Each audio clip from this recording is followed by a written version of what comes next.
अस्सलाम वालेकुम dear students, my name is Hasan Raza और हम कर रहे हैं क्लास 10 की फ़िज़िक्स। डियर स्टूडेंट्स, हम दो स्टेप्स करके आगे बढ़ते जा रहे हैं। आज की इस वीडियो में हम फिर से दो मज़ीद रिव्यू क्वेश्चंस को डिस्कस करेंगे। तो डियर स्टूडेंट्स, कॉपी पेंसिल हाथ में पकड़ लीजिए और साथ साथ समझते जाएं और साथ साथ नोट्स बनाते जाएं। तो without any further delay let's move towards white board और शुरू करते हैं अपने आज के क्वेश्चंस की डिस्कशन। स्टूडेंट्स, ये है हमारे चैप्टर का अगला review question, question 11.11। Students, question बहुत इंटरेस्टिंग है, चलिए पढ़ते हैं। What is the difference? तो यहाँ पर भी आपको दो क्वांटिटीज़ का फ़र्क बताना। कौन सी दो क्वांटिटीज़ हैं? Between frequency and pitch. So students, आपको यहाँ पर फ्रीक्वेंसी और पिच का फ़र्क बताना है और साथ ही ये भी बताना है डिस्क्राइब द रिलेशनशिप ग्राफिकली, यानी एक ग्राफ की मदद से आपको इन दोनों का रिलेशन भी ड्रॉ करके दिखाना है। चलिए स्टूडेंट्स, पहले तो हम डिफरेंस की बात कर लेते हैं कि फ्रीक्वेंसी और पिच में क्या डिफरेंस है। सबसे पहली बात मैं बुक से रिलेटेड डेफिनेशन की करूँगा।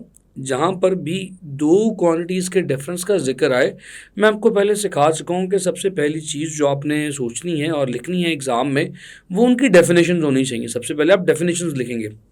स्टूडेंट्स, फ्रीक्वेंसी की डेफिनेशन क्या है? सोचिए ज़रा, आप फ्रीक्वेंसी को कैसे डिफाइन करते हैं? फ्रीक्वेंसी को हम डिटेल में चैप्टर नंबर 10 यानी वेव्स के चैप्टर में डिफाइन कर चुके हैं। चलिए फ्रीक्वेंसी की डेफिनेशन लिखता हूँ। Number of waves passing through a point in a unit time is called frequency of the wave. Students, for example, अगर किसी जगह से एक सेकंड में 5 वेव्स पास कर रही हैं तो उसकी फ्रीक्वेंसी 5 हर्ट्ज होगी, और अगर किसी जगह से एक सेकंड में 10 वेव्स पास कर रही हैं तो उसकी फ्रीक्वेंसी 10 होगी, 10 हर्ट्ज होगी। सो ये हमारे पास इस फ्रीक्वेंसी की टर्म की डेफिनेशन आ गई। स्टूडेंट्स, जिस साउंड में एक सेकंड में ज़्यादा वेव्स किसी पॉइंट से पास कर रही हैं, हम कहेंगे इस साउंड की फ्रीक्वेंसी ज़्यादा है। और अगर किसी साउंड में एक सेकंड में किसी ख़ास पॉइंट से गुजरने वाली वेव्स की तादाद कम है तो हम कहेंगे इस पर्टिकुलर साउंड की फ्रीक्वेंसी कम है। स्टूडेंट्स, इस साउंड का हमारे कानों पर क्या असर होता है? हमारे कानों पर इस साउंड का जो फ्रीक्वेंसी की वजह से असर होता है, इसे पिच कहते हैं।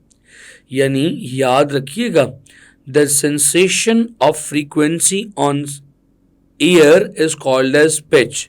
यानी कि हमारे कानों पर हाई फ्रीक्वेंसी या लो फ्रीक्वेंसी साउंड का जो असर है वो पिच कहलाता है।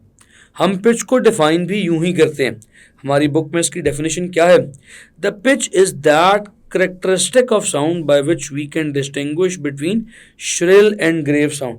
यानी कि आवाज़ की ऐसी खसूसियत जिसकी मदद से हम एक भारी या मोटी आवाज़ में और एक बारीक, एक बहुत श्रिल, एक बहुत पतली आवाज़ में फ़र्क कर सकें। यानी कि जो आवाज़ भारी होगी स्टूडेंट्स, उसमें और एक पतली आवाज़ में फ़र्क कैसे किया जाता है? उसकी पिच की मदद से।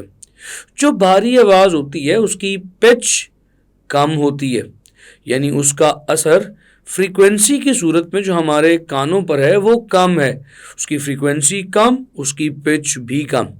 और अगर एक श्रिल साउंड की बात करें, एक ऐसी साउंड की बात करें जिसकी फ्रीक्वेंसी बहुत ज़्यादा है स्टूडेंट्स, वो हमारे कानों पर ऐसा असर करेगी कि हमें लगेगा ये आवाज़ बारीक है, तो उसके इस असर को पिच कहते हैं। उसकी फ्रीक्वेंसी चूँकि ज़्यादा है तो लिहाजा उसकी पिच भी ज़्यादा होगी। सो पिच को आप सिंपल यूं भी समझने के लिए कह सकते हैं कि किसी भी आवाज़ की फ्रीक्वेंसी का कानों पर असर, फ्रीक्वेंसी का जो कानों पर असर है उसे पिच कहते हैं। स्टूडेंट्स इसका अगर आप ग्राफ की मदद से डिफरेंस देखें तो ये यहाँ पर ग्राफ की मदद से डिफरेंस दिखाया गया है। अगर आप देखें तो यहाँ पर एक वेव, दो वेव्स और ये 2.5 वेव है। कम फ्रीक्वेंसी है, यानी कि इस सफ़र में इतने वक्त में 2.5 वेव्स एक पॉइंट से गुजर रही हैं, 2.5 वेव्स गुजर रही हैं, फ्रीक्वेंसी 2.5 हर्ट्ज है। जबकि स्टूडेंट्स इसके बरक्स अगर नीचे देखा जाए तो चलिए फाइंड आउट करते हैं। 1 एक वेव, 2, 3, 4 एंड तकरीबन अगला 3/4 ऑफ वेव भी यहाँ पर ही है, तो ये 4.75 वेव्स हैं। स्टूडेंट्स इस केस में नीचे अगर 4.75 वेव्स उसी इलाके में से, उसी पॉइंट में से गुजर रही हैं, उसी टाइम में से गुजर रही हैं, तो इस वेव की फ्रीक्वेंसी क्या होगी? 4.75 हर्ट्ज, यानी इसकी फ्रीक्वेंसी ऊपर वाली साउंड की फ्रीक्वेंसी से ज़्यादा है। इसीलिए हम ऊपर वाली साउंड की फ्रीक्वेंसी कम होने की वजह से उसे लो पिच्ड साउंड कहते हैं। उसकी फ्रीक्वेंसी कम है, उसका कानों पर जो सेंसेशनल इफेक्ट होगा वो भी कम होगा, और जिसकी फ्रीक्वेंसी ज़्यादा है उसका कानों पर जो फ्रीक्वेंसी की वजह से सेंसेशनल इफेक्ट होगा, जो असर होगा, वो भी ज़्यादा है। इसलिए ये हाई पिच साउंड है। स्टूडेंट्स ये तो ग्राफ की मदद से भी आप समझ सकते हैं, लेकिन अगर फ्रीक्वेंसी और पिच का ग्राफ ड्रॉ किया जाए तो ग्राफ कैसा होगा? स्टूडेंट्स याद रखिएगा, फ्रीक्वेंसी और पिच एक नहीं होते। ये पिच फ्रीक्वेंसी के असर ऑन ह्यूमन एयर को कहते हैं, यानी कि मैं ये कह सकता हूँ कि जो पिच है वो फ्रीक्वेंसी के डायरेक्टली प्रोपोर्शनल है। स्टूडेंट्स क्योंकि मैं डायरेक्टली प्रोपोर्शनल कह रहा हूँ, तो अगर ग्राफ की मदद से इनका रिलेशन स्टडी करना चाहूँ तो चलिए ग्राफ ड्रॉ करते हैं। इस ग्राफ में मैं अपने एक्स एक्सिस पे क्या लूँगा? फ्रीक्वेंसी लूँगा। स्टूडेंट्स याद रखिएगा, फ्रीक्वेंसी एक इंडिपेंडेंट क्वांटिटी है, और मैं अलॉन्ग वाई एक्सिस पिच लूँगा। तो स्टूडेंट्स पिच और फ्रीक्वेंसी क्योंकि डायरेक्टली रिलेटेड है, so the graph should be a straight line. इस तरह से एक स्ट्रेट लाइन ग्राफ आएगा जो इस बात को रिप्रेजेंट करेगा कि पिच और फ्रीक्वेंसी दोनों डायरेक्टली रिलेटेड हैं, यानी इन दोनों में से किसी एक चीज़ यानी फ्रीक्वेंसी को बढ़ाने से दूसरी खुद ब खुद यानी पिच खुद ब खुद बढ़ती चली जाती है। ज़्यादा फ्रीक्वेंसी की पिच भी ज़्यादा होती है। स्टूडेंट्स मैं उम्मीद करता हूँ कि ये पॉइंट आपको समझ आया होगा, क्लियर हुआ होगा। अब बढ़ते हैं इससे अगले सवाल की तरफ। तो स्टूडेंट्स ये रहा हमारे चैप्टर का इससे अगला सवाल की स्टेटमेंट को पढ़ते हैं और समझते हैं कि हमें क्या चीज़ें फाइंड आउट करनी है। डिस्क्राइब द इफेक्ट, तो हमें किसी इफेक्ट को यहाँ पे फाइंड आउट करना है। किसका effect? The effect of change in amplitude on the loudness and the effect of change in frequency on the pitch of sound. तो स्टूडेंट्स यहाँ पर दो इफेक्ट्स डिस्कस करने हैं, दो डिफरेंट चीज़ों के। पहले में हमने ये देखना है कि एम्पलीट्यूड बदलने से लाउडनेस पर क्या फ़र्क पड़ता है। So let's talk about the amplitude.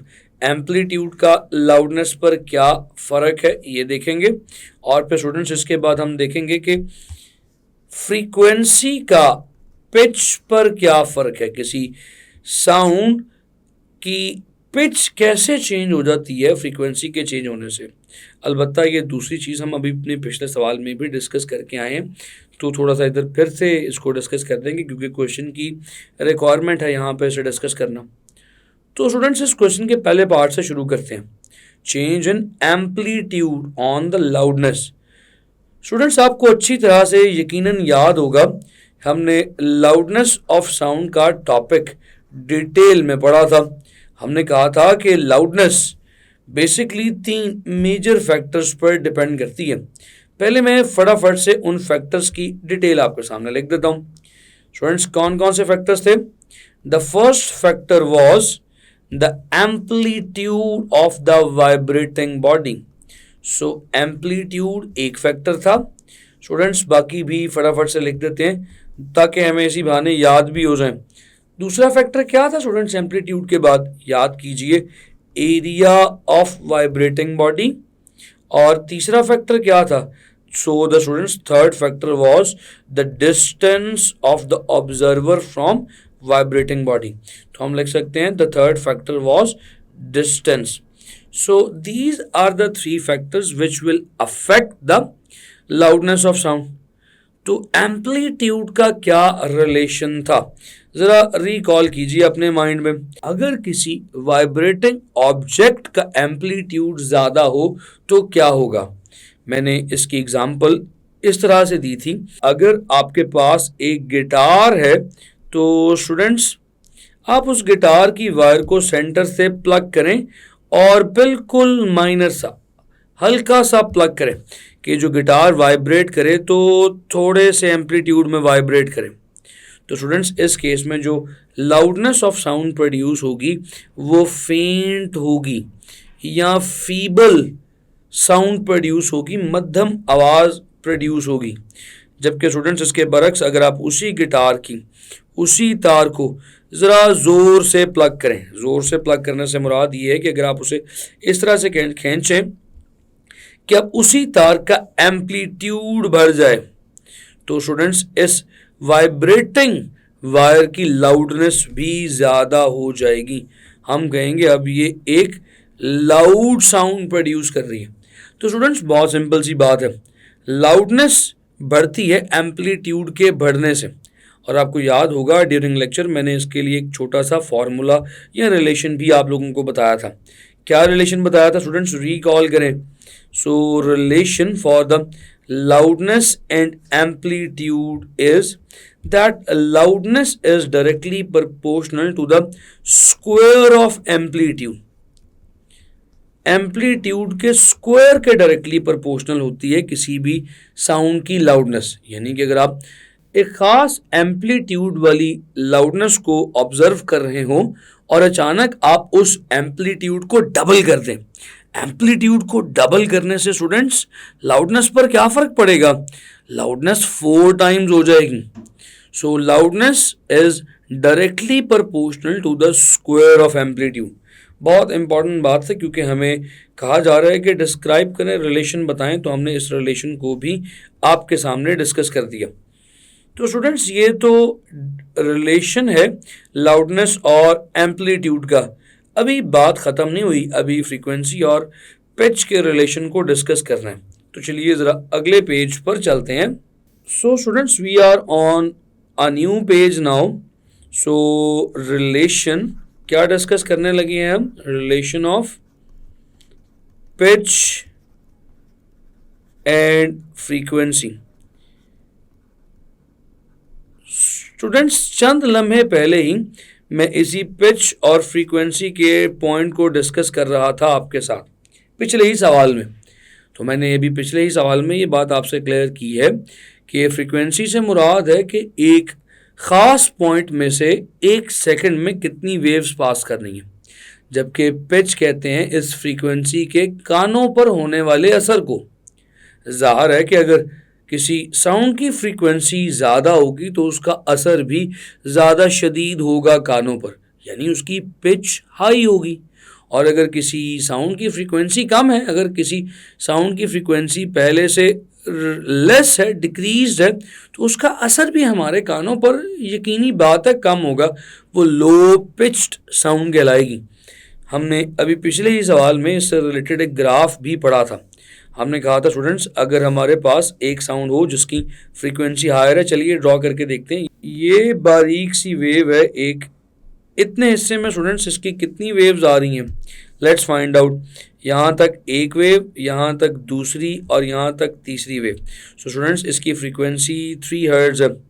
इसकी फ्रीक्वेंसी स्टूडेंट्स लेट्स से ज़्यादा है तो ये हाई पिच्ड होगी, किसकी निस्बतन, चलिए वो भी ड्रॉ करके देखते हैं। हम कहते हैं कि हमारे पास इतने ही हिस्से में एक ऐसी वेव है जो थोड़ी सी लो फ्रीक्वेंसी पर मुश्तमिल है।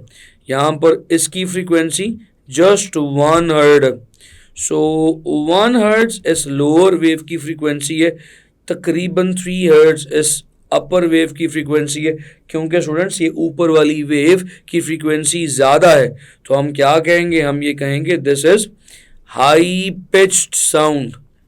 इसकी पिच भी यकीनन ज़्यादा होगी और ये क्या कहलाएगी, लो पिच साउंड कहलाएगी। सो स्टूडेंट्स, इसके रिलेशन को हम सिंपली यूं कह सकते हैं कि pitch is directly proportional to the frequency. अगर फ्रीक्वेंसी किसी भी साउंड की बढ़ती जाएगी तो उसका असर भी हमारे कानों पर बढ़ता जाएगा, पिच भी बढ़ती जाएगी। और अगर ग्राफ की सूरत में इसके रिलेशन को रिप्रेजेंट किया जाए तो मैं भी करके दिखा चुका हूं कि हम एक्स एक्सिस पे फ्रीक्वेंसी को लेते हैं और वाई एक्सिस पे उस साउंड की पिच को लेंगे, यानी फ्रीक्वेंसी के कानों पर असर को लेंगे। तो क्योंकि डायरेक्ट रिलेशन है तो डायरेक्ट रिलेशन का ग्राफ हमेशा याद रख लीजिएगा स्टूडेंट्स, स्ट्रेट लाइन आता है। तो इस तरह से एक स्ट्रेट लाइन ग्राफ हमारे पास आएगा। बहुत सिंपल सा पॉइंट था, उम्मीद करता हूं कि आपको समझ आया होगा। माय डियर स्टूडेंट्स, हमने इस वीडियो लेक्चर में 11th और 12th रिव्यू क्वेश्चन का भी एक ओवरव्यू लिया, डिटेल से इसको समझा, सीखा और अब हम इन दोनों सवालों को भी करने के काबिल हो चुके हैं। तो उम्मीद करता हूँ कि आपने इनके नोट्स बनाए होंगे, because I can see you. मुझे उम्मीद भी है और यकीन भी है कि आप इन्हें साथ साथ लर्न करते चले जा रहे हैं।